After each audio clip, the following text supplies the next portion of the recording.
And now from Washington, the Inside Scoop. All the news the government does not want you to hear. Now, here's your host on the Inside Scoop, Mark Levine. Welcome to the inaugural edition of Inside Scoop Virginia, and I am not Mark Levine.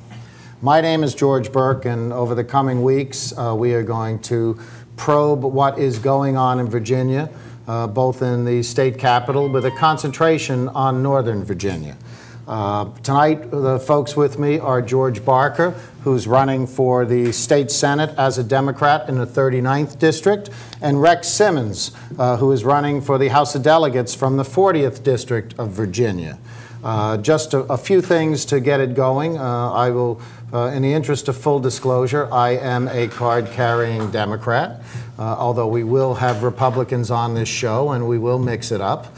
Furthermore, we do have a call-in number, which is 571-749-1166, or you can reach us on our blog at www.radioinsidescoop.com, I believe it is. And we encourage you to call in, whether you agree with us or disagree with us, whether you like us or you hate us. Let's mix it up. To start off, though, let me introduce Rex Simmons, who's going to tell you a little bit about who he is. Rex? Thank you, George.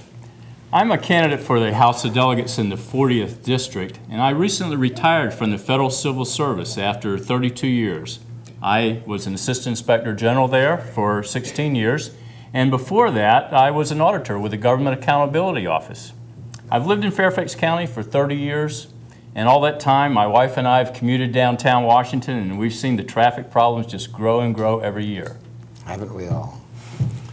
George, tell us a little bit, tell our viewers about yourself. Yes, I'm George Barker, and I'm running for state senate. It's in a district in the southern part of Fairfax County and the northern part of Prince William County. I've lived in Fairfax County for 32 years. My wife and I moved here in 1975. Been active in a whole host of things, and I think I decided to run for the state senate because I've been frustrated with what I've seen going on in Richmond. I know that I have the background and the expertise in transportation, land use, education, healthcare, the environment, a whole host of issues to make a difference for the people of the 39th district and really for all Northern Virginians. What's ironic about the two people that we have is that George would be Rex's state senator, and I believe Rex will be George's delegate. So I thought for our inaugural show it would be a nice mix. That's right, I will be George's delegate. Yeah. We live near each other, so. One of the issues that's percolating, in fact, last night with Mark on his Inside Scoop Washington, we did an hour on it and we did receive some phone calls, are these so-called abuser fees. And I think they're actually called civil remedial fees. It's become a hot issue in Virginia. There's an online, a young man, 28-year-old man, has started a petition drive on the web. He has over 80,000 signatures on that already. And it continues to grow daily. The bloggers, I think, to their credit, and I don't give a lot of credit to the bloggers, but I certainly like to give it to them when it's deserved. They, I think, elevated this issue.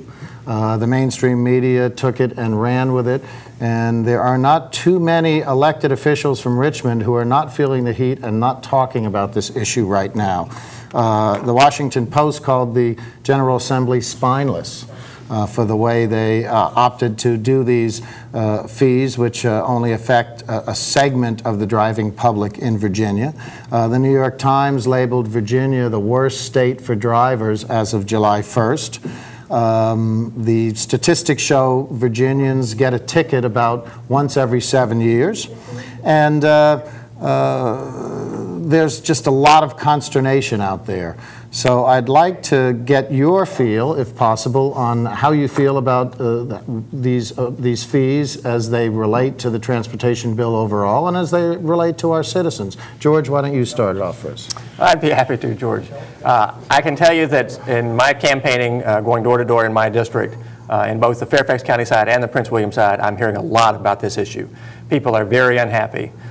They are angry about a lot of things related to this. One is the fact that it applies only if you have a Virginia driver's license. So if you're an out-of-state person and you get stopped for the same offense, you don't pay these high fees.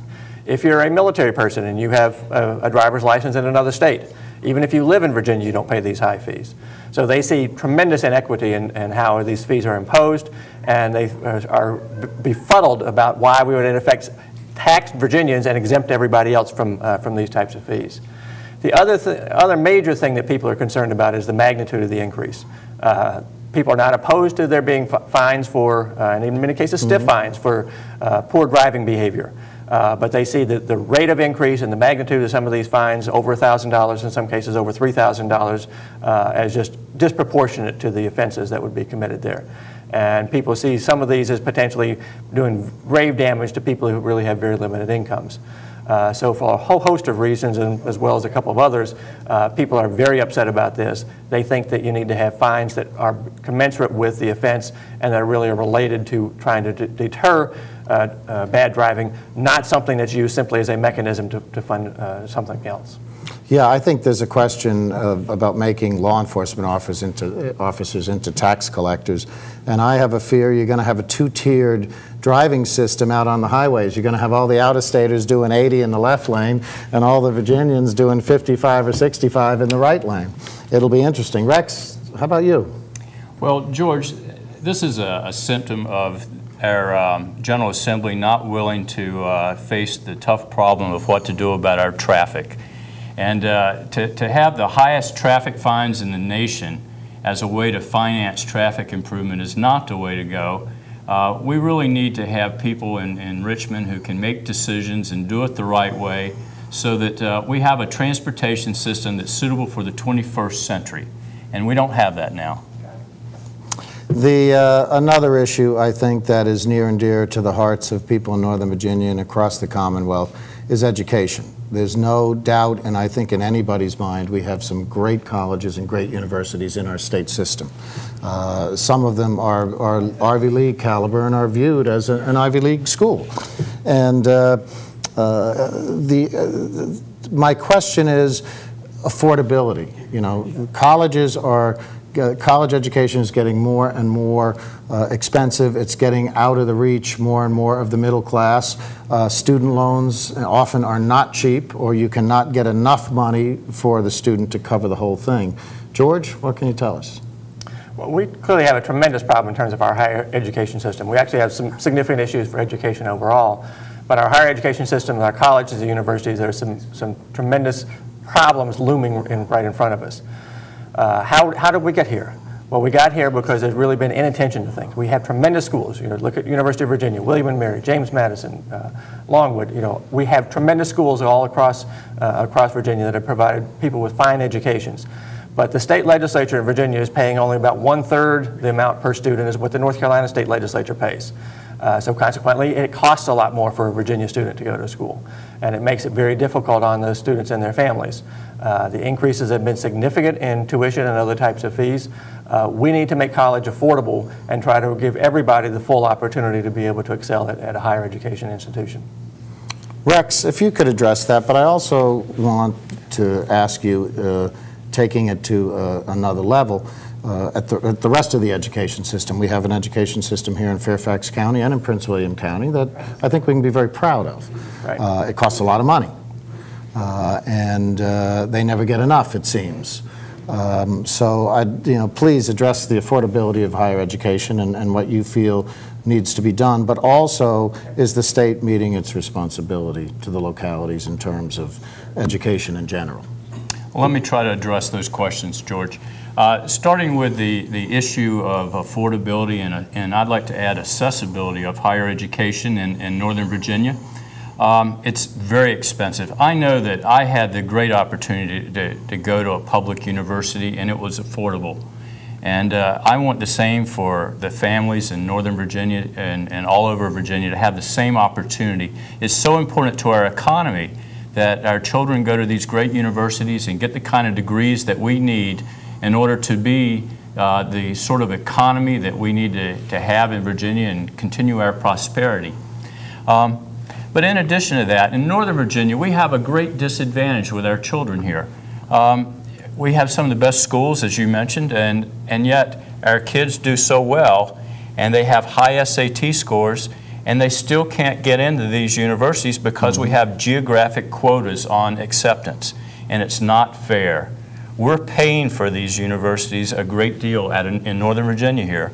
Our taxes are going down to Richmond and helping to fund those universities, and yet our kids can't get in the same proportion as other kids throughout the state when they perform well. It's not fair, and we need to address that. Virginia universities will simply have to grow to accommodate all these kids for this knowledge economy that we have today. We have to be prepared. We have businesses in Northern Virginia today that cannot recruit qualified people to fill the jobs that they have. And we really need to have the kind of people coming out of our universities that can meet this need. Now let me address our local school system, because they're being challenged as well. Around 30% of the school-age population in Northern Virginia came from another country.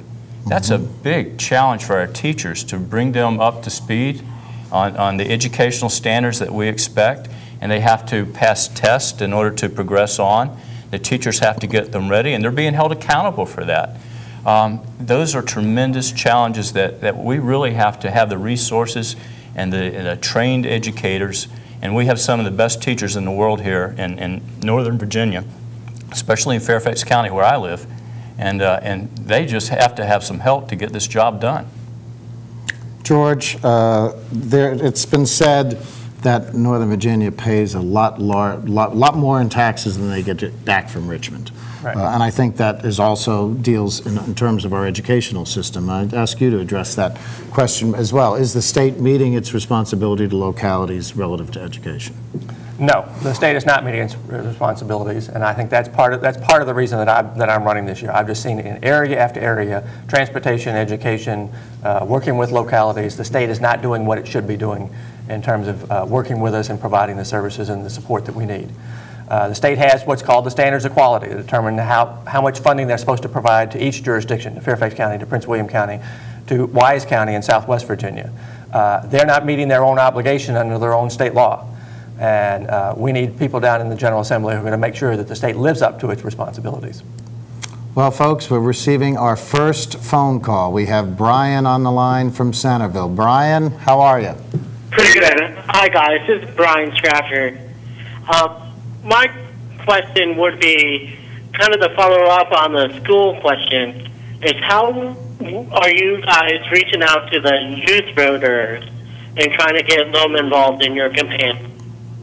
I think that's a good question. You know, the fact of the matter is that young people do not vote at the percentage that is represented by by the number of young people who are of voting age.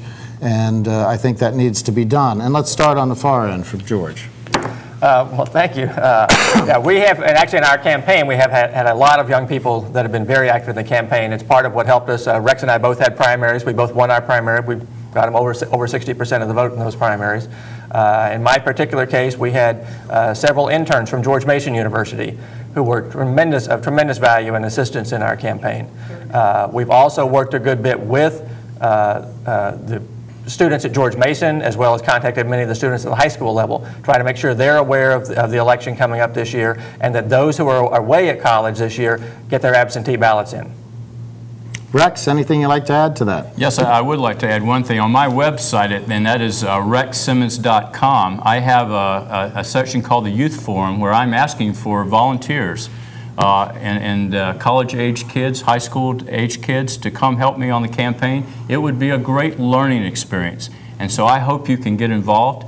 I've also reached out on college campuses and been to various groups represented by youth and talked with them, and I think it's so important to get involved. I have two school-age children myself, age 24 and 19, and they've both been involved in my campaign, and their friends have been involved, and it's been a great experience for all of us. Thank you, Rex. Have you guys had any particular events that are directed specifically towards youth voters, or are you having methods more to integrate them into your overall campaign? Rex, you want to start? Well, I haven't had any specific events targeted directly to youth voters, but I would certainly be willing to consider some ideas there. And our campaigns are just getting started for the fall, and this would be a great opportunity to have those kinds of events. And Brian, I know that you have a lot of connections, and I would sure like to have you and your people involved in my campaign. And just to add to that, we are planning some events in the fall, but we don't have them set up yet as to exactly what we'll be doing. What we want to do is to get people energized about the campaign this year, to get out and vote, and to understand that what goes on in Richmond makes a big difference for young people here in Fairfax and Prince William counties. As we close for the break, I just want to add that the Young Democrats had a barbecue a week or two ago, and both of these gentlemen were at that event. Yep. And stick with us. We'll be back after the break. This is Mommy's bed. Me and Jenny were jumping on it. Time flies when you have fun. Mommy's gun fell on the floor. I was a cowboy.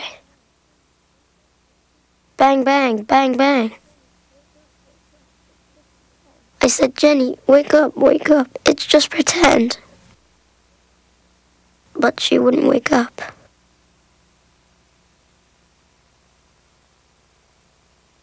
If you give me a fish.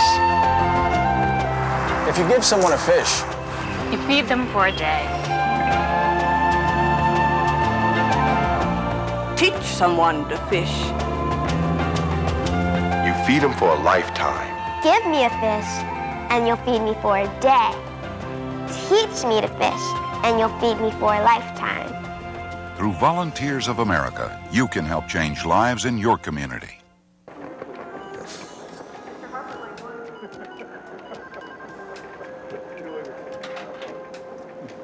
Oh, hey, mister, studied algebra in school and got a better job than I could. You take the last cup. Oh, no, mister. Stuck in an entry-level job because you only learned basic math. I don't have a boss riding my butt like you do, so you take it so you can get back to your desk. You know, I probably should, but maybe Miss AP Calculus with the $200 haircut in the big office upstairs would like a cup. Oh, no, Mr. What was your name again? Never mind, it doesn't matter. I'm too busy doing important things to care.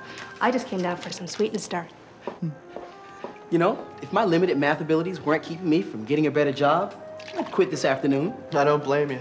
But thank goodness you're stuck here because we really need someone to make the coffee. Line it up, baby. Come on. Line it up, baby. Come on. Line it up, baby. Come on. From Washington, back to the Inside Scoop with Mark Levine. Welcome back to the Inside Scoop. We're discussing. Welcome to Inside Scoop, Virginia, and again, I am not Mark Levine. I'm George Burke, and we're here with Rex Simmons, who's running as a Democrat in the House of Delegates in the 40th District in Fairfax County, and George Barker, who's running for the State Senate in the 39th District, which encompasses Fairfax and a part of Fairfax and a part of Prince William County. And we've been covering a number of issues so far. Now we're going to get into another one that's pretty contentious, both in Richmond and up here in Northern Virginia, and that is transportation. This year, the legislature passed for the first time in 21 years a transportation bill. And it was driven by the Republicans. Everyone's not particularly happy with it, but we've got what we've got. If it hadn't been an election year, I don't think the Republicans would have passed a bill, quite frankly. But let me pass this one on to Rex and give us your views on where we stand on the transportation. Well, George, transportation and traffic are the biggest issues here in Northern Virginia. Don't we know it? We have terrific schools, as we've discussed, and fairly low crime rates, but we have the third worst traffic in the nation. People suffer through this. My wife and I have commuted downtown for 30 years to our jobs in Washington, D.C. Every year, traffic gets worse and worse. Last year, I was sort of excited about maybe something happening in the General Assembly, and I wrote my delegate, his name is Tim Hugo, I wrote him 3 times. And I said, what are you planning to do? I got no answers back. Well, when I saw how he voted in the General Assembly, I was infuriated. And I decided to run for this office myself.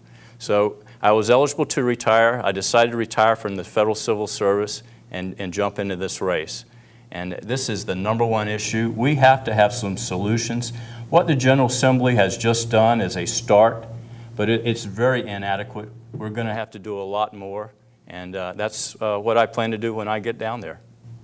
One of the things that I feel about transportation up here is we're never going to completely solve the problem. We're going to continue to grow as a metropolitan area. We're an affluent area. Many households have far more than 2 cars, and that will continue as well, even with the high price of gas. And certainly, we need to look at alternatives. We need to look at expanding public transit as best we can. But the reality of the matter is you're never going to get a lot of us out of our cars, no matter how much the gas prices go up. George, please give us your view in terms of where we stand on transportation and where you'd like to see us go. All right, well, I'd be happy to. Transportation is clearly a major motivating force for me running this year too. I've been working on transportation issues for about the last 15 years here in Northern Virginia, serving on a variety of different groups and trying to push the issue. And I keep getting more and more frustrated. The last 6 years I've been chair of Fairfax County's Transportation Commission, working with the Board of Supervisors on that. But at the local level, we mostly do small projects. It's a turn lane here, it's an extension of a lane there, that type of thing to help flow of traffic, but not really to solve our overall problems. Last year, however, my Transportation Advisory Commission went to the Board of Supervisors with a whole new transportation plan for the county. And with a couple of tweaks to it, the Board of Supervisors adopted that plan. It has 4 major components to it, one of which is to try to reduce the number of trips people are taking, to encourage telework, to use those types of mechanisms to get people out of their cars and out of having to commute to work. A second major aspect of it is doing transit-oriented development, of getting development to occur around transit stations so that you have people who can live and work in the same community and don't have to drive great distances to get from one place to another.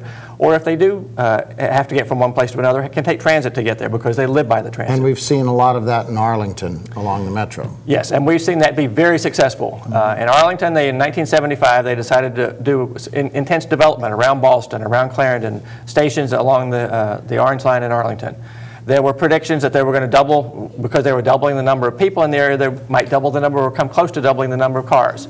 In reality, in some of those places, they've actually reduced the number of cars because people are using transit. What we found in the D.C. area, and particularly in Northern Virginia, is that if you make rail available to people, they use it.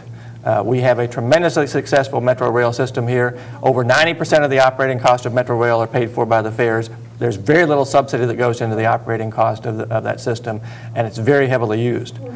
A third part of our plan that we got approved by the Board of Supervisors last year was to even further substantially increase transit. And among the things that would greatly affect our district, the district that I live in, is to take the Blue Line, which now stops at the Franconia-Springfield stop, and take it all the way down into Prince William County. To run it down at least initially to the Potomac Mills area, then hopefully eventually down to Dumfries and Quantico. That would make a tremendous difference because it would give people in part of the southern part of Fairfax County and in Prince William County ready access to Metro rail, which they've not had before. Along with the residents of Prince William, I believe Potomac Mills is the most visited tourist attraction in Virginia. Yes, I mean, by making places like Potomac Mills, and we're also bringing 4 Metro rail stations into Tyson's Corner, we're going to make shopping accessible by Metro, which we've not had previously in Fairfax County or certainly in Prince William County at all in terms of no access to services. So there's a lot that we can do that will make a difference. And the people in Prince William County who are stuck every day in that traffic on I-95, because that's really their only option for getting north, will now have something, an alternative. And a lot of them say, well, I can drive to Springfield and pick it up there, but by that point I've already driven 2/3 of the way to work. So it's sort of like, what's the point? You make it available to them in Prince William and they will use it, and it will make a tremendous difference. And then the fourth thing that's part of our plan is to add some road lanes, particularly widening of I-95, for example, from the Fairfax County Parkway down to 123, and addressing other issues with either widening of roads or additional interchanges, such as has been done with Route 28, and hopefully we can do more with the parkways both in Fairfax and Prince William counties to help the traffic flow a lot better. That's very comprehensive. Hopefully we can come up with the money. Rex? Let me jump in here because there's really been no voice in my district, which covers Centerville, Clifton, and Fairfax Station, advocating these kinds of things. In fact, we can't have transit-oriented development in this area because we don't have any transit. The Metro rail needs to be extended out to Centerville and Manassas to take traffic off of Route 66. This has to be a priority, and it's got to get funded. In addition to that, we have virtually no local bus service.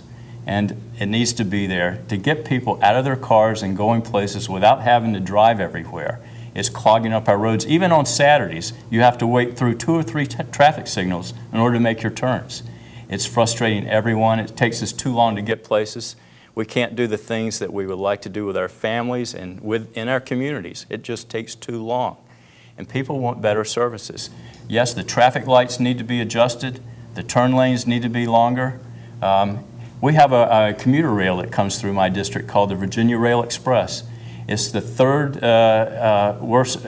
It's the worst timing. It has the worst timeliness schedule of any commuter rail in the nation. And one of the problems has been equipment breakdowns. We have not been investing in this commuter rail the way it should have been invested in, and we've got to make that work right, or else everybody's going to be hopping in their cars and driving to work, whether it's downtown or across the county, and that's why we have the problem we have. Once we have the systems in place, we can have transit-oriented development, and that's a good idea. I live close in Fairfax in the Mason district, which butts up against Arlington and Alexandria. And on the weekends, we have heavy traffic, but it's passable. Right. Then often when we go outside the Beltway into the areas that you hope to represent, it's a different world. I mean, it's stop and go. It's like it is on our major highways and arteries on a workday. And George, you should try it on a work day, and you'd really see what it's like. The backups are tremendous, and the morning rush hours are the worst when people have to go towards Washington. And Route 66 is horrible. Ask anyone who lives out there; they're stuck in traffic and they're going nowhere. Before the break, let me ask you both one more question on transportation. How much will this new transportation bill really do to help alleviate the problem here in Northern Virginia? Rex, you want to start on this?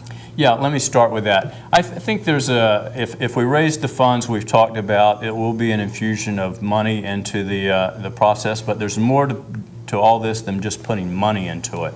We do have to manage those funds correctly. We've got to reach a consensus on what projects to pay for, and that's going to be a major challenge the way this thing has been set up. We've created a new bureaucracy here called the Northern Virginia Transportation Authority, which previously was an advisory group. Now they've been empowered to make decisions, and we don't know yet whether they're going to be capable of making those kinds of decisions. In addition, they really don't have the funds to address all the problems that need to be addressed. And that's going to be a serious issue as we get down the road further. George? Well, clearly the funding that's there is a step in the right direction, but it's fairly small compared to what the need is. Delegate Vivian Watts, who represents the Springfield area with part of my district, former Secretary of Transportation and Public Safety, indicated that it was like putting a Band-Aid on a gaping wound. We need substantially more funding than what's in this particular bill. And me and Jenny were jumping on it. Mommy's gun fell on the floor. I was a cowboy. Bang, bang, bang, bang. I said, Jenny, wake up, it's just pretend. But she wouldn't wake up.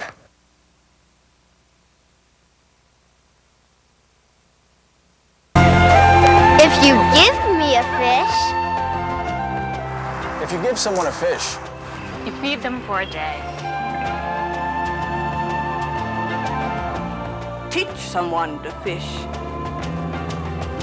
You feed them for a lifetime. Give me a fish, and you'll feed me for a day. Teach me to fish, and you'll feed me for a lifetime. Through Volunteers of America, you can help change lives in your community.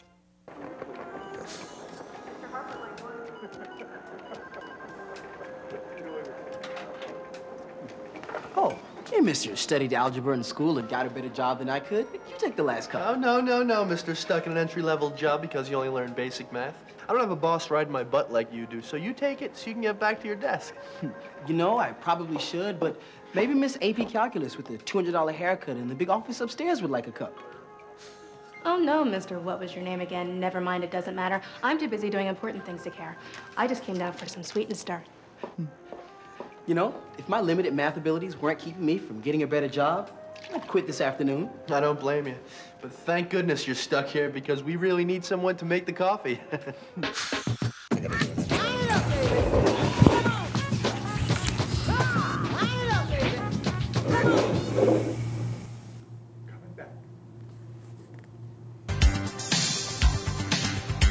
From Washington, back to the Inside Scoop. Welcome back to Inside Scoop, Virginia.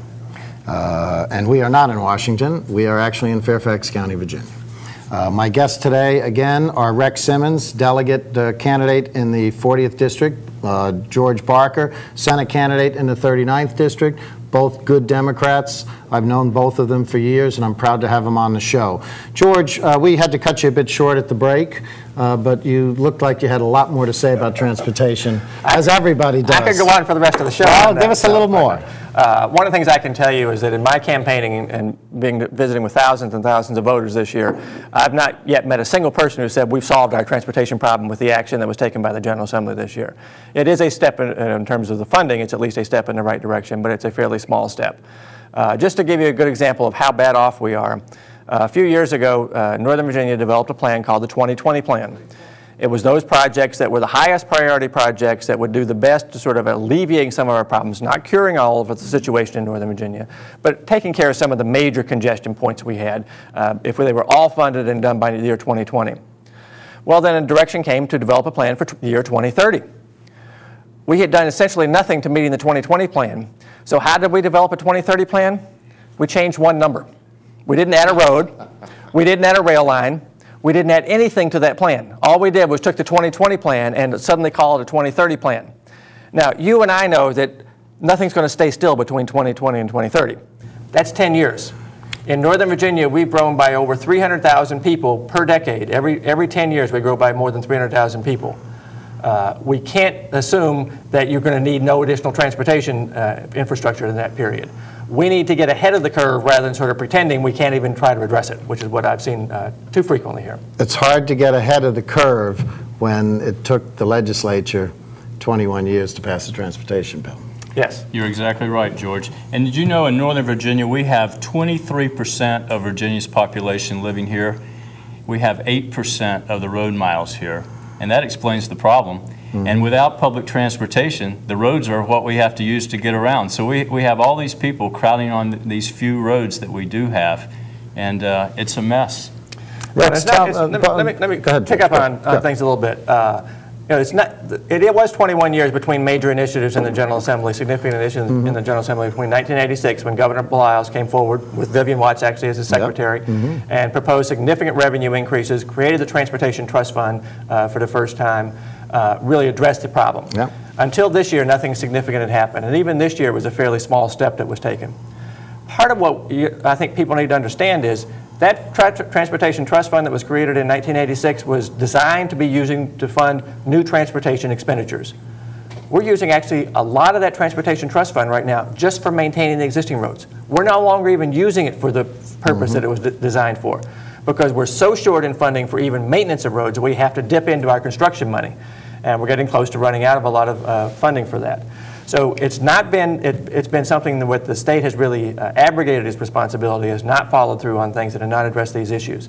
And it's not been because some people haven't been trying. There were some initiatives in 2001 and 2002 in the General Assembly that ended up going nowhere. Jay O'Brien, who's the senator I'm running against, opposed those initiatives. In 2004, the Senate had a major transportation initiative as part of its budget bill that it put forward. Senator O'Brien opposed that, and that did not go forward. It went passed in the Senate, but it wasn't passed in the House of Delegates. In 2006, there was major initiatives that came forward in the Senate again. Those measures passed 34-6 in the state Senate. So there was overwhelming support, bipartisan support. Republicans and Democrats worked together. Senator O'Brien consistently opposed every single one of those measures that came to a vote that year. Again, this year the Senate came forward with some more proposals of its own, and again he opposed them. So it's not as if there haven't been efforts in the General Assembly. It's been that many of the legislators, and it's not just been legislators from other parts of the state, it's been some of our own Northern Virginia legislators, such as Senator O'Brien, who've opposed these things and not addressed our problems. We have to get people down in the General Assembly who are going to address the problems, tackle them head on, who are willing to make the tough decisions and make the decisions that are going to benefit the people of Northern Virginia. Everybody I talk to talks about how it affects their quality of life. Even retired people in Prince William County say, well, I'm retired so I don't have to commute anymore, and several of them have said, I retired early simply because I was tired of the commute. I now go out of my house between 10 and 3. So even someone who's retired sort of feels very limited in the hours per day in which they can get out and do things. It's very damaging to quality of life. Rex, George had talked about what he was hearing from his the doors as he's door knocking through his district. How about you? What are you hearing from your constituents? George, future constituents. George, I have knocked on thousands of doors in my district, and it's almost uniform. People will say the #1 problem is traffic. And when I say I'm planning to do something about it, they say, thank goodness. Finally, there's someone who will. Delegate Hugo, serving in the House of Delegates, was assigned to the Transportation and Finance Committees of the House of Delegates, and in his 5 years never managed to get anything out or agree to anything that was proposed. I mean, that's part of the problem. But I don't want it to sound like throwing money at it is the only issue. Our Department of Transportation needs to be held accountable for how it does things as well. I hope to bring my expertise in government. As I mentioned, I've been an auditor. I know how to make government work better, and we're going to focus on how they use our money and to make sure we're getting everything we expect out of our departments and agencies in state government. Well, just to pick up on that, I think you're right, Rex. It's not just putting more money into things. We need to be able to deal with how do we address the other side of things? How do we address the demand side of the equation here? One of the things that we did with our plan, that the Transportation Commission that I chaired last year, was trying to reduce the number of trips and trying to get development in the right places around transit stations. I'm also vice chair of the task force that's replanning Tyson's Corner right now, which provides, I think, a tremendous challenge, but also a great opportunity with 4 Metro rail stations coming into Tyson's. One of the things we need to do is to make sure that the local governments have the authority to be able to manage that development in the right way. So we get the right type of development in the right places. We don't overwhelm our systems with too many cars. We don't bring cars and just park them into Tyson's or some other place that's being developed that way. But we really manage things so that they can function effectively the way they should. And what we need is additional authority from the General Assembly to be able to do that in some cases. We need senators and delegates who are going to go down there who understand those types of things and understand the details and will work to make sure that our local governments have the tools that they need to manage that development and get it in the right places and structure the right ways. I feel confident that had both of you gentlemen been in the General Assembly this year, we may have seen a different transportation bill coming out of that body. I certainly would have pushed hard for doing things a little differently and certainly getting a lot more of a solution rather than just simply a stopgap measure. Let's move on to health care. 1 in 7 Virginians, 1 million Virginians are uninsured.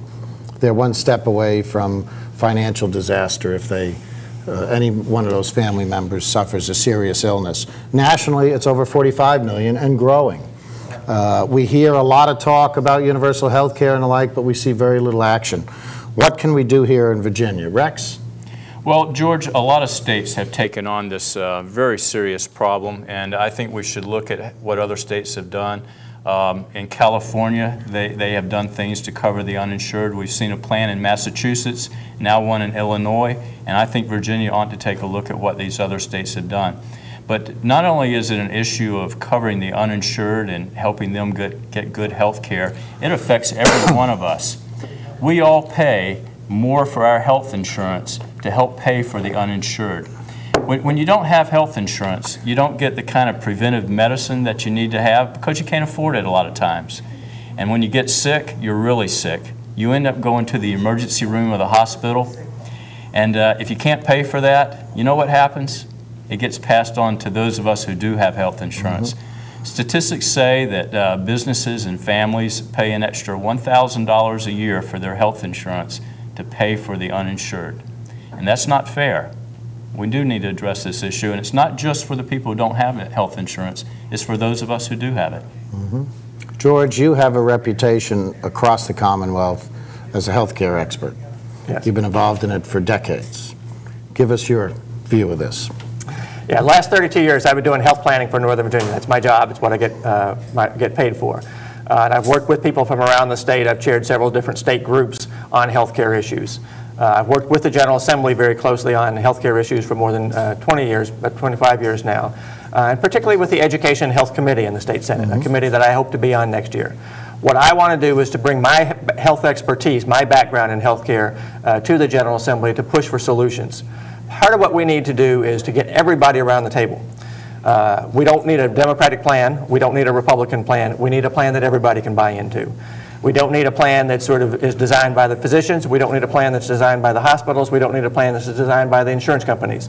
We need a plan that we all work together to develop. I think I have the type of expertise, the type of background, the skill in working together with people and getting consensus on things so that we get something, hopefully we can get something that we can all buy into, and that will be a plan that all parties can accept, not only accept but embrace. If you do that type of thing, you can make a big difference in terms of the lives of the people who are affected, both the uninsured, as Rex was talking about, as well as the insured, but also get a lasting plan, a plan that's going to be in place and is not going to be changed when the political winds blow a little bit and another party takes over or another interest group sort of gains more strength there. We need to pull together, and I think we have people who are willing to do that with the right leadership. I hope to help provide that leadership in the General Assembly. You know, George, one of the things I think we ought to look at here is helping small business buy insurance for their employees, because a lot of small businesses don't provide health insurance to their employees, and that's where people work. We need to find a way so that small businesses can afford to put together health plans that their employees can afford, and we can use a pooling method, perhaps even using the state health insurance, the same kind of health insurance our state employees have, to make it affordable for the small businesses. George, address that, because I've been told similar ideas have been advanced in the past. They haven't gone very far. I think Leslie Byrne raised it a couple of years ago in a lieutenant governor's campaign as well. And it has been tried and tested and worked in some locales. Would that not only, certainly I believe it would make insurance more affordable for residents of the Commonwealth, but my understanding is it could make insurance more affordable for state employees as well, and help reduce the state's cost if that pool grew bigger. Well, I think we have to go carefully on those types of things and make sure we do the right, take the right type of approach. We have tried some small business things in Virginia, and unfortunately they've not been particularly successful. Part of the problem with doing some of the small business things or some of the low coverage types of plans is that what you end up with is only those who have the highest cost, it's in their incentive, they have an incentive to be in that. Others who may get it initially then find it's cheaper to go on their own. And so you end up with a situation where it ends up not covering that many people. What we need to do is to create pools that are large enough so that there are going to be large numbers of businesses and organizations and individuals and people in those programs, that they can be self-sustaining and really provide a full range, extensive range of coverage. I think we also need to look creatively at any type of approach that we can take on these types of things. I've been working with community groups in Alexandria, Prince William, and Loudoun recently in developing community health centers. We've just opened a new community health center in Prince William. It's in the Smoketown Plaza shopping center right now. We have permanent space that will be in the Ridgewood Center across from the court building, hopefully within a month or so. We've also opened one in Loudoun County. So we're doing some of the types of things locally to help provide access to services and take some of those people out of the emergency department that are adding to the cost, as well as the congestion in those areas. But what we need to do is get all those things on the table, get all the parties there, build upon the strengths that we have in Virginia. And we do have a lot of strengths, but make the system work and make it work for everybody. When we return, we are going to hear from these two gentlemen about the environment. We're going to address some of the issues as they relate to senior citizens. And I'm going to ask them a little bit how their campaigns are going, why they are running, number one, and let them take a couple of shots at the incumbents who are their opponents. So please stick with us, and we'll see you after the break. What public access means. Some think it's just another channel on the dial. But it's much more than that. It's the voice of the people. People like you. Your neighbors, your friends, or your family. People who want to share ideas, opinions, cultures, lifestyles, art, sports, music, events, entertainment, history, science, beliefs. People who want to learn about television, producing, directing, cameras, audio, lighting, editing, or radio, talk, music. Whatever you think people should hear. Public access is the place where everyone has a voice. And it's the place where that voice gets heard. A place where you can create your own form of personal expression. So what do you want to say? Whatever it is. You can say it here. Because we're public access. For the people. By the people. It is about balancing our choices between the gray of the concrete jungle and the stunning beauty of the real one, between a stoic facade of granite and the fury of the canyon. It's why there's EarthShare, the simple way to find balance.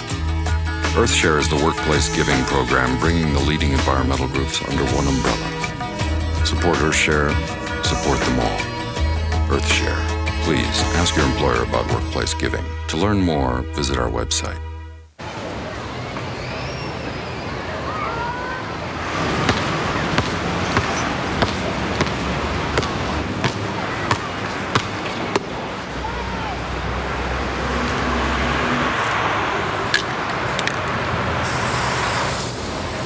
Thousands of kids in this country have everything it takes to go to college, except the money. The United Negro College Fund. A mind is a terrible thing to waste. A little bit in. Yeah, I thought you did more than I did.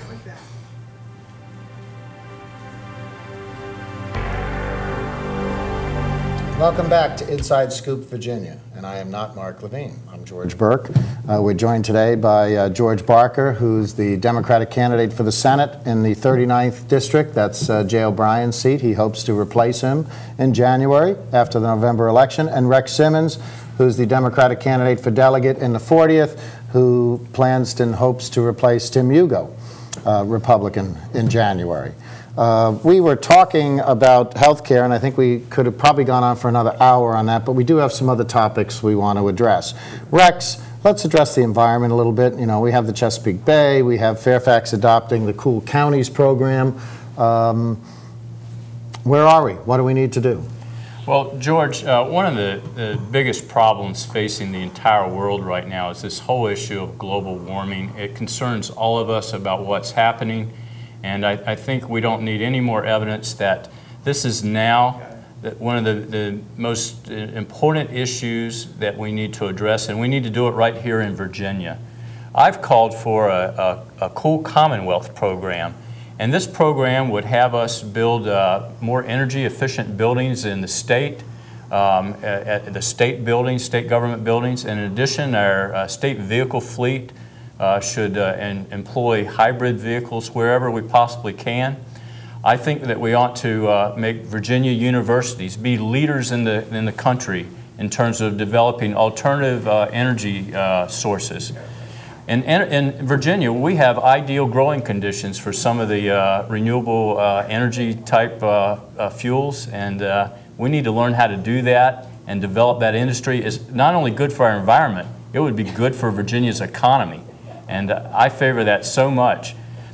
The Chesapeake Bay is a national treasure that's in our back door.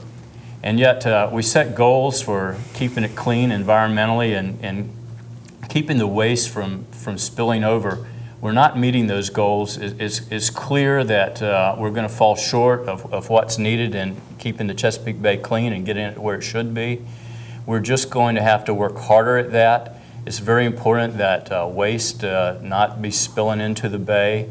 That's coming from our farms, it's coming from our suburbs, and it's coming from the cities. Sometimes when it rains hard, you know, the waste just flows right out into the Chesapeake Bay without being cleaned. And unfortunately, it's destroying this national treasure that we have. People do not realize how large the Chesapeake Bay watershed is. George, what do you got to tell us on the environment?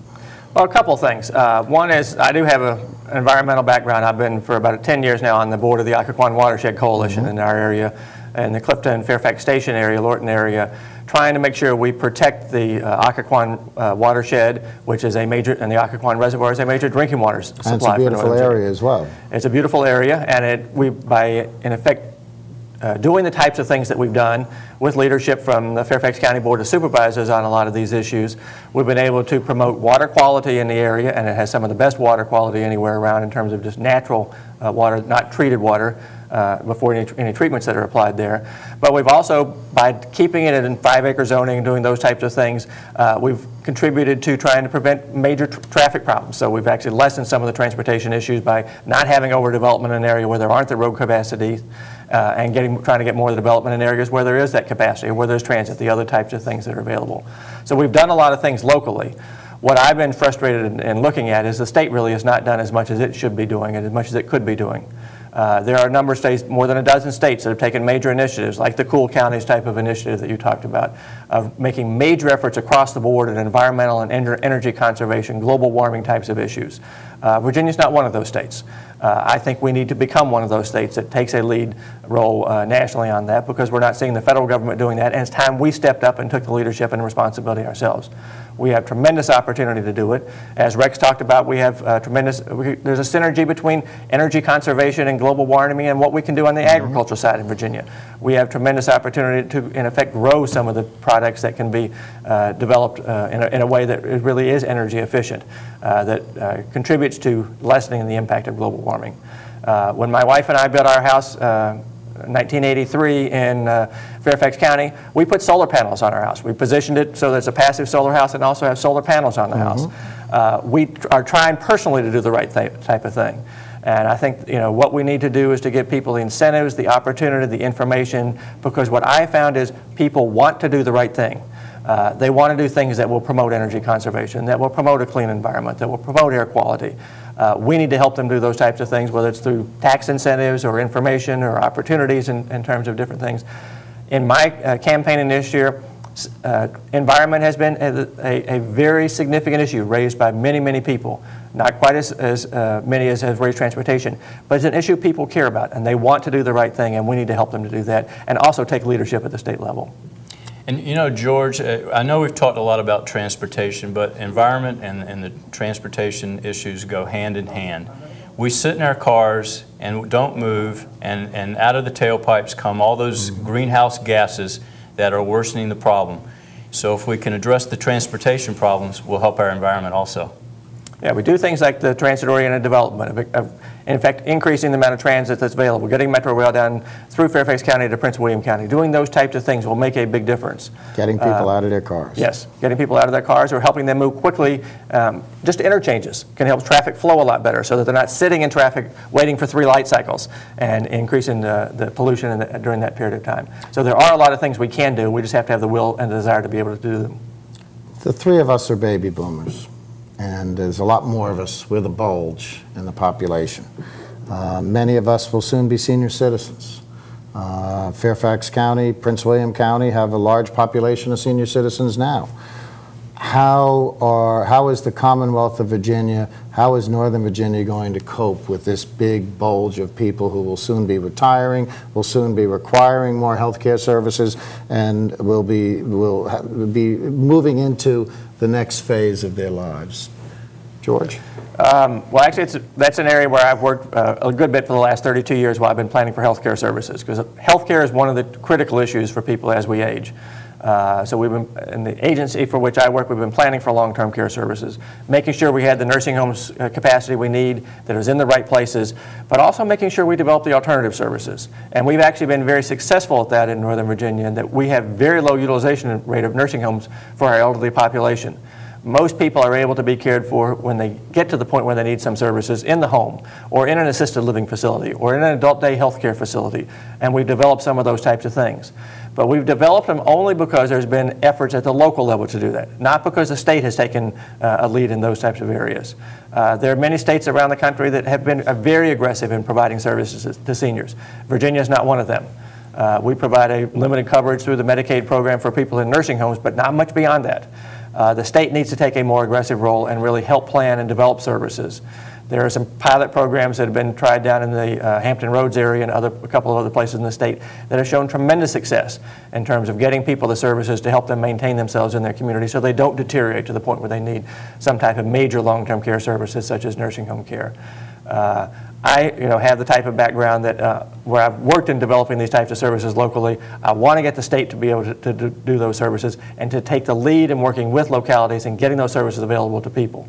Part of what has been frustrating for me is seeing that in Northern Virginia, we not only don't have the services, but we also have other types of things like the inadequate transportation system that leads people to say, I got to get out of here.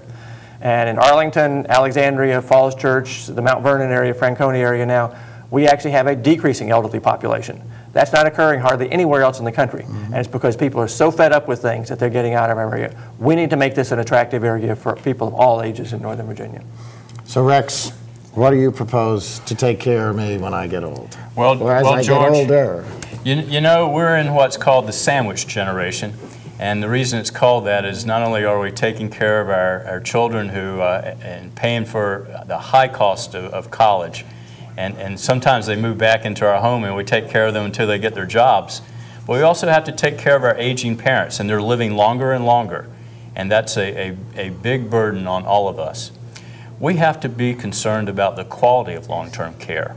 And in Virginia, we don't have adequate programs to be looking at the nursing homes to make sure that the people who stay there are getting the kind of care that we expect them to have.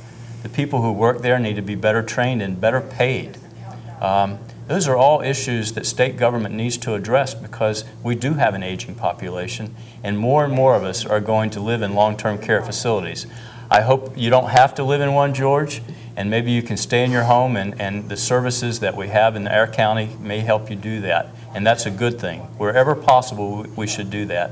But some people will end up in long-term care, and we've got to be concerned about the quality and the affordability of those places.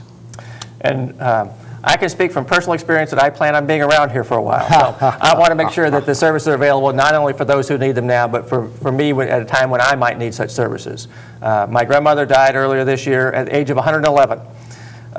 You know, she was someone who was independent well past 100, but at the very end of her life needed some support and assistance. And we need to make sure that everybody has access to good quality care. One of the constraints of television, whether it's live or not, is that we have a finite amount of time, and we are running out of that time. But I would ask each of you, Rex and then George, in about 15 or 20 seconds, I know it's not easy, but you must do it on the stump, to tell our viewers why, in fact, they should elect you this November. Okay. Well, I decided to run for office because I think our General Assembly has not done the things it needs to do to get results. And I've spent my career, 32 years, working in the federal civil service, making government get results. And that's what I plan to do. I plan to take those skills with me to the General Assembly and get the kind of improvements we need to transportation, education, and health care. Thank you, Rex. George? Yes, please be concise. Thank you, George. Yes, I'm someone who has worked very hard locally within Northern Virginia on a volunteer basis in transportation, education, healthcare, the environment, those types of things. I'm a solution-oriented person. I think I can get things done in Richmond. I know I can get things done that will make the quality of life better for all of us. And I look forward to representing you in the General Assembly. I thank you for joining us for our first inaugural edition of Inside Scoop Virginia. I hope you will join us again. And for the entire crew here at Fairfax County Access Channel, thank you for watching.